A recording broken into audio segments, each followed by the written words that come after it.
Hey, this is Cinematography and Mise en Scène in Sunrise, A Tale of Two Humans. So, instantly, I'll start off the back. We see that the sun rises and they're in the house, and you can kind of see it, and that works very well together. Then there's I don't know if this would fall off of Mise en Scène or Cinematography, but the stark contrast between the woman from the city and the woman, like color wise, it's right there. The woman from the city is black hair, darker colors, darker makeup. We could see, like, because it's a silent film, then they have to show who you are by just what you wear. Darker colors instantly suggest that she's a meaner person. I mean, we see this in the beginning when she's like smoking on top of the lady, and she forces her to clean her shoes. And we just see that the woman from the city is the anti the anti-type of the woman. When we look at the woman, she's caring for her husband, even though he's a jerk. She's caring after her baby. She wears bright colors. She wears like a simple farm girl's, dress. She's got her hair in a bun. She's very simple. She's very happy. Um, she's just, her hair is bright. She looks happy, and she's sad that what her husband is doing, but she herself is she's different. You can just, her smile is different. Her smile, like the woman from the city, has this evil smile, but pardon the pun, but um, the woman's smile brightens up the room. We just see this stark difference. The man we see in the beginning, he's like this sleazy. He looks like he hasn't slept in a really long time. He's just like this dazed guy. By the end, we see that he's happier. He's perked up. He just looks different, especially when we see that he goes from this. This is him right now in the at his house in the town.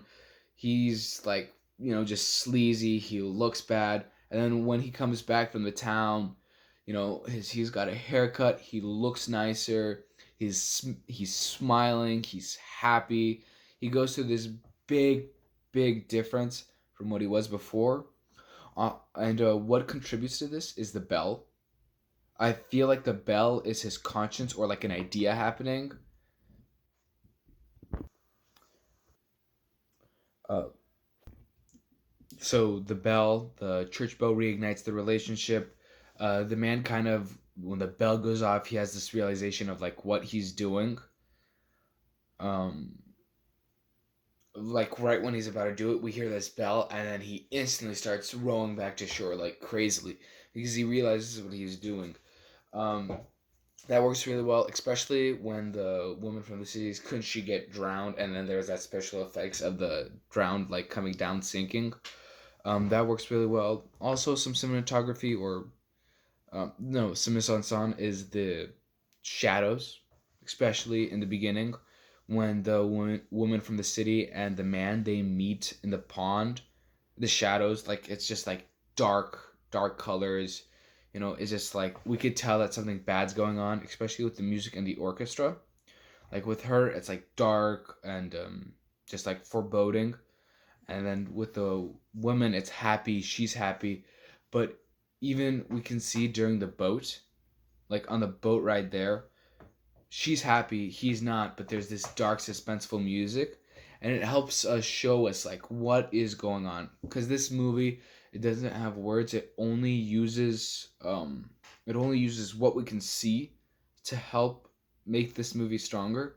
And I think that's like a lost art, because sometimes we rely on words too much, and what silent movies do is have you focus on what you can see, and that's what tells the story.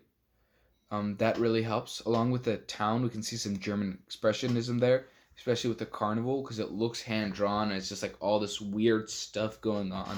And kind of how we talked about in class, all the alcohol that's being drunk could be a thing against prohibition. It's just, I think, and the reason this movie is just like that, I feel like the middle of it kind of doesn't make sense to us, but to people who live there, it would have, because Also, some cinematography is when we see them walking and they do that overlap shot. Like when they were walking, it looks when they reunited and it was in the meadow. It looks like they're walking in the meadow, but they're really in the road, and everyone's honking. And they would realize that when everyone's honking at them.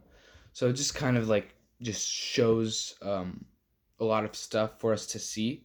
Like it's like well done because they have to because they can't use words. And I was saying that's kind of like a lost art where you have to have everything that you see is what it is. Also, it's with them in the painter's shop is just like everything is like it's funny.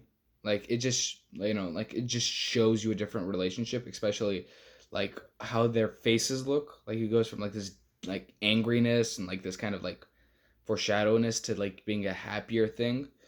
Also, in the end, we see that the man actually loves his wife. I mean, he thinks that she dies, and this time he's not happy. He's very upset about that, and it causes he's so angry that he almost killed the woman from the city.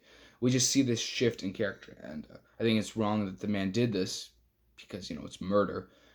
But we can see that he takes his anger away from his wife to the woman from the city because she's the one who convinced him of that, and now he fully realized what was going on.